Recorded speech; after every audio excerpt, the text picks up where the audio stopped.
सुबह से मैं इस बात में मैं बहुत कंफ्यूज चल रही हूँ, सोचने की कोशिश कर रही हूँ कि जिस पॉलिटिकल पार्टी का पिछले 3 पार्लियामेंट जो 14, 15, 16 लोकसभा से मैं देख रही हूँ कि इनका वहां से लेकर यहाँ तक एक भी मुस्लिम मेंबर नहीं है। जिस औरतों का इतना दर्द का एक औरत तक भी नहीं है, उनको आज कौन सा ईद का चांद चढ़ा कि इतना प्यार। एक माइनॉरिटी जो एक किरण रिजिजू साहब एक फॉर्मर लॉ मिनिस्टर एक माइनॉरिटी कम्युनिटी को बिलोंग करते हैं, आज वो खड़े होके उनको मुसलमान कहां से याद आ गए। जिस माइनॉरिटी कम्युनिटी, जिस पार्टी की सारी पॉलिटिक्स ही हिंदू मुस्लिम की पोलराइजेशन पे डिपेंडेंट है, जिसकी सारी राजनीति ही है पाकिस्तान मुसलमान खालिस्तान, आज इनको इतना दर्द कहां से आ गया कि हमारी मुसलमान बहनें, हमारे मुसलमानों का पैसा वो सही लग जाए। तो सब मैं सुबह से सोच रही हूँ कि इनके जबान में तो दुआ है लेकिन दिल तो इनका काला, ये सारा देश जानता है। और यही कारण है कि संसद में 24 मुसलमान मेंबर है, सब इस तरफ, उनमें से एक जना भी इस बिल को सपोर्ट नहीं कर रहा है। जेपीसी के मेंबर इसको सपोर्ट नहीं कर रहे, इनके लोगों को छोड़ने के बजाय, और देश की कोई माइनॉरिटी सपोर्ट नहीं कर रही है। जिनका बिल इतना अच्छा होता तो तारीफें होती, लेकिन हाँ माइनॉरिटी है, आपके मंत्री है ना इसलिए, लेकिन सर ये सोचते सोचते मैंने सोचा कि इसके पीछे पॉलिटिक्स क्या है। तो सर मैंने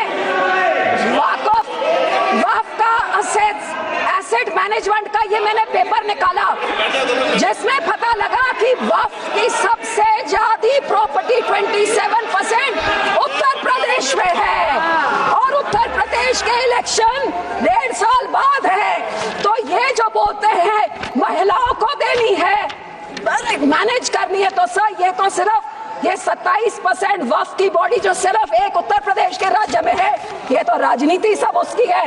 अब तो समझ आई इनकी बात।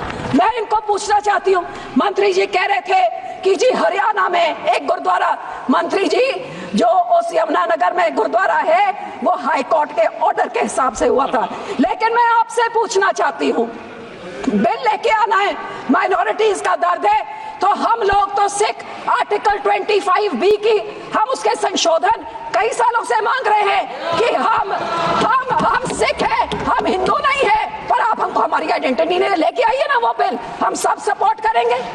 फिर आप हम इधर गुरुद्वारों के कब्जा, जो आपने हमारे गुरुद्वारे हिस्टोरिक जो आपने डिमोलिश करके, आपने जो डांग मार साहब सिक्किम में आपने डिमोलिश कर दिया, हरिद्वार में ज्ञान गोदरी आपने डिमोलिश कर दिया, उड़ीसा में मंगू मठ जो डिमोलिश कर दिया, जो माइनॉरिटी के गुरुद्वारे आप डिमोलिश कर रहे, बहुत अच्छा आपका अयोध्या बन गया, लेकिन जो नियत साफ होती तो उसके बोर्ड में 2 मुसलमान को डालिए, 2 मुसलमान डालते, और उसके बाद फिर मुसलमानों के, ये आपका सिर्फ मुसलमानों के जमीनों के ऊपर कब्जा करने का, उनके पैसों का कब्जा करने का, जैसे आपने सिखों के संस्थाओं के ऊपर हमारा नंदेड़ साहब हजूर साहब के बोर्ड में इलेक्टेड मेंबर्स निकाल के गवर्नमेंट में उधर अपने नॉमिनेटेड मेंबर्स बैठा दिए, हरियाणा का हमारा तोड़ के, हरियाणा की एसजीपीसी तोड़ के आपने पिट्ठू पपेट्स वहां बैठा दिए, पटना साहब ने भी यही कहा, और अब हमारी एसजीपीसी में भी आप यही कर रहे हैं।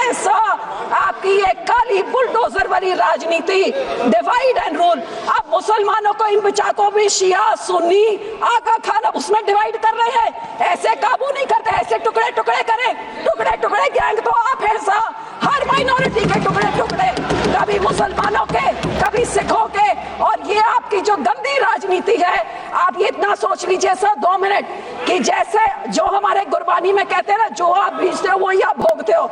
आज जितने इधर बैठे हैं इन सब के कोई ना कोई रिश्तेदार बाहर के देशों में भी हैं। आज यहाँ पे आप मुस्लिम्स को, सिख्स को, माइनॉरिटीज को, क्रिश्चियंस को, मणिपुर में क्रिश्चियंस के साथ ऐसे बिल, मुसलमानों के साथ, हमारे संस्था में सिख के साथ, जो बाहर के देशों में क्रिश्चियन डोमिनेटेड और मुस्लिम डोमिनेटेड में जो हिंदू रहते हैं, आज मणिपुर के साथ जो होता है, मणिपुर का बहुत संवेदनशील विषय है। Manipur Christian sword should be deleted. Manipur हमारे लिए क्रिश्चियन हिंदू का इशू नहीं है। This word should be deleted. Please complete, madam. Please be seated. Please be seated. Please be seated. No,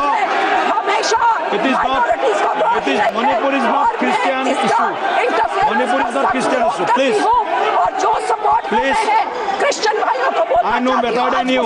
I am from North East. होंगे आज I know better than you. Sikh भी होंगे ये सारे Please. माइनॉरिटीज का डरा Complete, के please. हिंदुओं को डरा के धन्यवाद जी, राजनीति धन्यवाद। करना चाहते हैं